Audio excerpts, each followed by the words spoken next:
This is the electric power coming into the home. That's the meter. Power is below grade. The meter should be sealed on 3 sides, just like the disconnects over here. It should be sealed on 3 sides to help prevent moisture infiltration into the wall.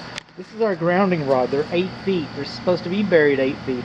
They're not supposed to be buried 7 foot 8 inches. Okay, so I know it's only a couple inches. You're probably fine. Probably never going to change. Still wasn't done the way it was supposed to. By today's standards, this is a safety issue, so that's why I'm bringing it to everybody's attention. But by today's standards, we would have 2 grounds within 8 feet. Oh, snap! We do have 2 grounds within 8 feet. I forgot. Okay. It doesn't hurt. But I actually did. I got my mouse on, and I got in there, and there's a UFR right in there. And that's within 6 feet. And that's your second ground, which also counts as bonding for the electrical. I'm not sure exactly how that works exactly. I'm in no position to dispute that. I don't have enough qualifications. All I know is this done like it's supposed to be done. This is the dead front cover. This is our electric load center. This is our dead front cover panel. These are our circuit breakers. You see how that, you know what that is? That's called handwriting. That's called handwriting. See where it says HOMC30UC? See where it says warning? See where it says danger? See where it says square D? That's printing. This is handwriting.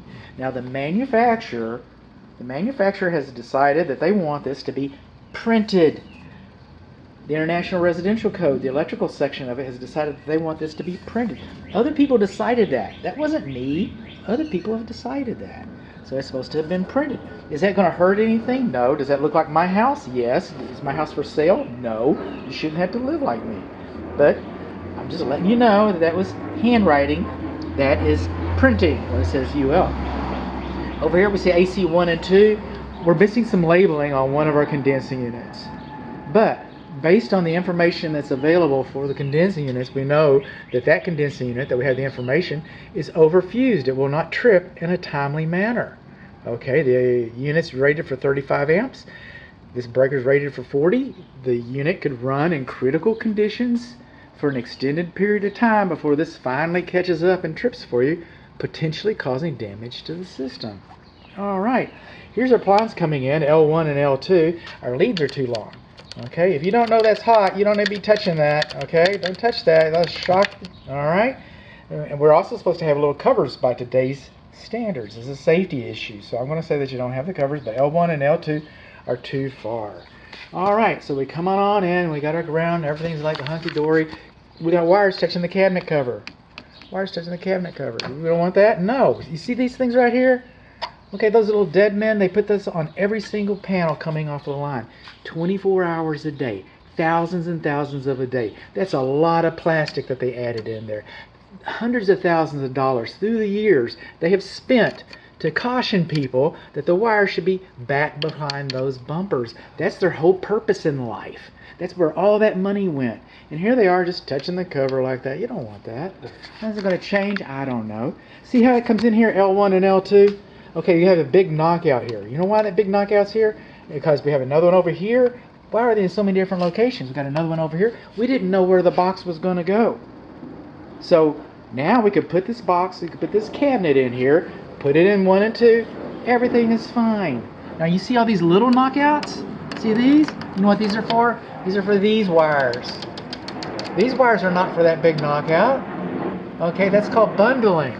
And even the illustration that I've baked into your inspection report is somewhat apologetic, and I hate apologizing for my work. You're probably not ever going to have a problem with that. It's probably not going to get made right until the cabinet is replaced. Probably.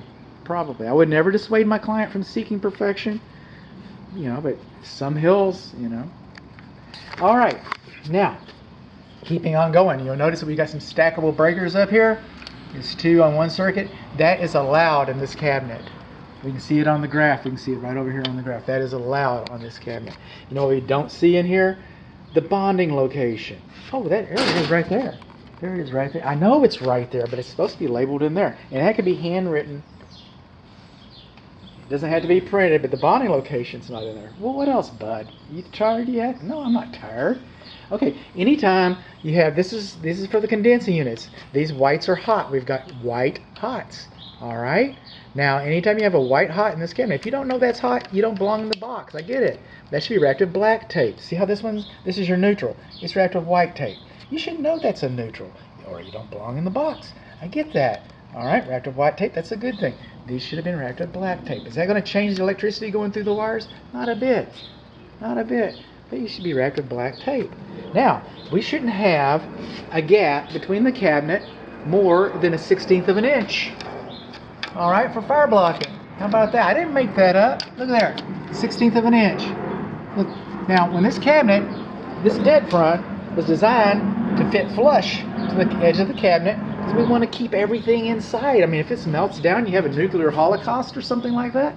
We want it, it's supposed to be flat. It comes up here, it's against the wall, we have this gap. If this melts down, okay, it goes right up in there, right up in your wall, just like that. So that's why they have those rules. Oh, Bud, that's construction. I mean, you can't get it that perfect. Well, I don't know. I go look out there, that little white car out there, the 16-year-old kid that works at Hawk Electric put a stereo in the dash of that car, and it looks like it came from the factory. And I know that 16-year-old kid had a lot more on his mind about what he's going to do over the weekend than a 35-year-old electrician. I just know that a 35-year-old electrician or a 27-year-old sheetrock installer, but I just know that those adults have a lot more mind on their kid than the one who put this. So don't tell me it can't happen, because it can. It can happen. And then what do we got? Oh, what do we got here, Bud? Oh, he's still going, isn't he? You know what these are? These are called drywall screws. That's what's holding your cabinet in to the wall. The manufacturer thinks that you should have something a little more robust. Okay, well, I've got some instructions that say it should be a nail. But then I found some others that said it was okay if it was a lug nut, a lug bolt. But a little sheet drywall screw, they pop. All they're designed to hold up is drywall. So if this house has experienced a tornado or something, I don't know, and your garage gets blown up, you already got a bad day. I get that. Everything's horrible. I get that. But if this thing would have been secured like it's supposed to, it wouldn't pop out of this wall like a pimple. So now you got a sparky box just floating around everywhere, and the fireman has to step over it to get in there to save you. No, it'd be better if it was still stuck to part of the structure. That's why they have those screws. So what do we learn? We learn that our grounding rod isn't properly buried. What do we learn? We learn that our box outside isn't properly sealed. We learn that we got a gap larger than 1/16 of an inch. We learn that we've got drywall screws holding it in. We've learned that we've got bundling. We've learned that we got wires touching the panel cover. We learned that we got white hots. We learned that our bonding location is not labeled. We learned that we got exposed wires on L1 and L2. We also learned that we got debris in the cabinet. I didn't wake up this morning and say, how can I make everybody mad today? Well, maybe I did. But I didn't think about this. That's actual code. Code says you shouldn't have all this combustible trash inside of there. It's just housekeeping.